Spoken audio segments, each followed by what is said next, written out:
The Tennessee Department of Human Services announced today that the department will begin processing partial SNAP payments. This comes after the department says they received updated guidance from the U.S. Department of Agriculture, Food and Nutrition Service. Today, the TDHS will issue 65% of the Supplemental Nutrition Assistance Program, or SNAP, benefits for this month to its customers. This means SNAP customers who were originally scheduled to receive their benefits between November 1st through the 12th would begin to see benefits today. As a single parent, it's very stressful and can be very overstimulating for anybody out here doing it on their own. I'm grateful to have pantries and things that we can go to be able to survive. It's not easy for anyone right now, honestly.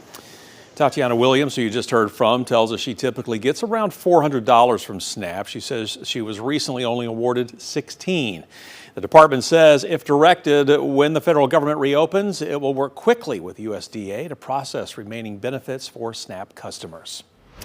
Got a traffic alert. That's next for you here on the 7. Road closures coming up on Monday amid a major road project that's underway in Hamlin County. TDOT is widening parts of US 11E or State Route 34. Now, phase 1 of that project started back in April and includes the section of road between US 25 East and East Morris Boulevard.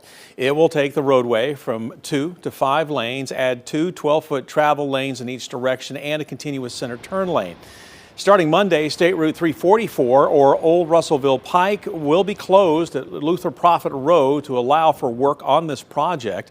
The goal behind widening the road is to improve safety, ease congestion, and accommodate future growth, something people in that area say they need. Yeah, at nighttime it's really bad, especially when they started doing the railroads down there at the end. It's just really bad and really clustered. Yeah, and especially when I go to the bank in the mornings, I usually try to take Morris Boulevard. You know, phase 1 of this project is expected to be completed in September of 2029. Our next Big 7 story for you tonight, a pilot has now pleaded guilty to criminally negligent homicide following a Sevier County helicopter crash. You know, we've been following the case against Matthew Jones for 4 years now. In December of 21, 6 News was at the scene of that helicopter crash, which was near the Sevier-Cook County line on Apple Tree Lane, just off Highway 321. The passenger was pronounced dead at the scene. Flight data shows the private helicopter took off from Gatlinburg Pigeon Forge Airport in Sevierville and was in the air for about 8 minutes before dropping off of radar in the mountains. Now, a preliminary report by the NTSB said that Jones was warned several times about the challenges of flying in the Smoky Mountains in poor weather conditions, but he flew anyway. Jones pleaded guilty to separate charges of wire fraud and flying without a proper license in December of 2022. Up next, the Knox County Sheriff's Office asking for the public's help to identify a suspect in a fatal hit and run.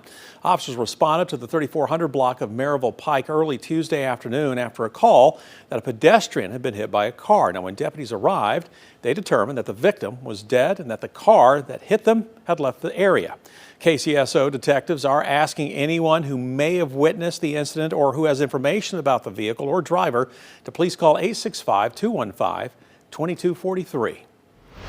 Heading down our list now, Affordable Care Act tax credits are set to expire at the end of this year, and many East Tennesseans could see their health care premiums rise in 2026. Experts are warning of a subsidy cliff, where millions of Americans who are eligible for ACA tax credits will no longer be able to save money on their insurance premiums.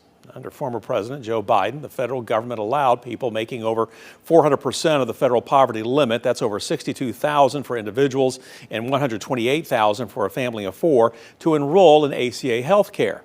Health Markets Agency's sales leader Ben Clark says that many of his clients could be forced to change insurance providers or even go without health insurance altogether. 83 to 87% of individuals in Tennessee are qualifying for tax credits currently. That number drops down to, 60 some odd percent. So that's where we're seeing that 20% drop of individuals because they make over that 400%. Clark says nearly 20% of his clients could lose access to ACA health care if these tax credits are not extended. Now, a lawyer representing Knox County property assessor Phil Ballard has now filed 3 motions in court after being indicted for official misconduct. That's next for you here on the 7. We told you when this happened back in August. Now Ballard's lawyer has filed paperwork to have the case dismissed. He also requested a camera review of the grand jury as well as a change of venue. Among other things, Ballard's attorney citing local news coverage.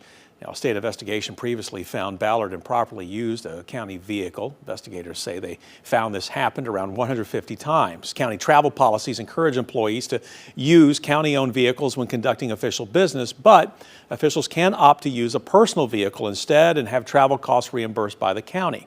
Officials who receive a travel allowance should not use county vehicles. Ballard has since repaid $2,700 to the county. Our final Big 7 story for you tonight, we are hearing from Brian Bivens following his decision to step down as the interim director of the Richard L. Bean Juvenile Detention Center.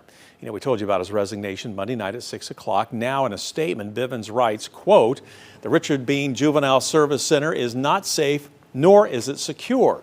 And he goes on to say, in light of the county's failure to make good on its commitment to these children and to this community, I cannot in good conscience remain involved, end quote.